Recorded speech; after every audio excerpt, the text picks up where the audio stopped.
week on Tech Buzz, the Apple iPhone 5 overshadows everything else, including the Intel Developer Forum, and some new cameras from Sony and Nikon. Well, now we know that the new iPhone is called the iPhone 5. In terms of specs, the leaks and rumors were pretty spot on, but more on that later. Most importantly, Apple announced that Singapore, Japan, and Hong Kong will be among the first wave countries getting the iPhone 5 on September 21st. Do look out for our coverage on the telco launches next week. Now, when can we start the rumor mill grinding with the iPhone 5s? Apple also unveiled a refresh of its iPod Touch and iPod Nano music players. Both have been made longer thanks to a larger screen as well as a range of attractive colors. They also come with the new smaller Lightning connector and new EarPods earbuds. Some people may have already decided to upgrade to the new iPhone once it's available. But if you're still wavering, here are the top 5 reasons why you should upgrade too. Number 5. The iPhone 5 runs on a new Apple A6 chip that's 2 times faster than the A5. Number 4. The new iPhone is 20% lighter and thinner than the 4S. Number 3. An improved 8-megapixel camera produces better low-light pictures and brings a new panorama mode. Number 2. A larger 4-inch screen finally brings the 16:9 aspect ratio to the iPhone, yet maintains the razor-sharp Retina display. And number 1. The iPhone 5 supports LTE, which means faster web browsing, downloads, and uploads. Of course, to balance the argument, here are the top 5 reasons to stick to your current iPhone. Number 5. It looks too much like the iPhone 4S. Number 4. A 4-inch screen size seems small compared with most high-end smartphones today. Number 3. There's no wireless charging, unlike the Nokia Lumia 920. Number 2. There's no near-field communications, or NFC for short, which could come in useful for mobile payments.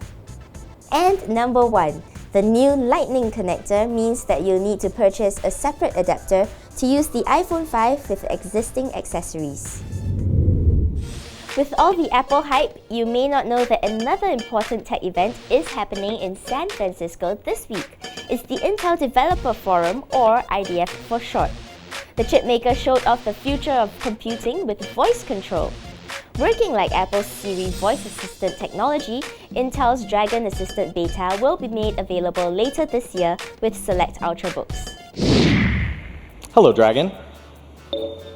Search Amazon for sunglasses. Here are the Amazon results for sunglasses. So let's just go ahead and share out this link. Share this link on Twitter. What would you like to say about this link?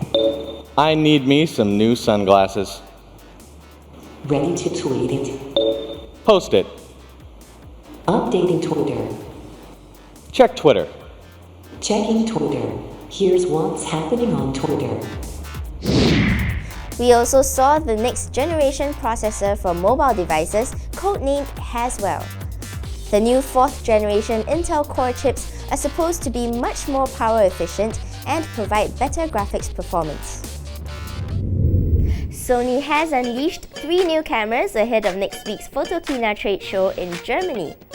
Let's take a closer look at the NEX6, Alpha SLT A99, and Cybershot DSC RX1. If you like Sony's interchangeable lens cameras, or ILCs for short, the Alpha NEX6 is a more affordable option to the NEX7.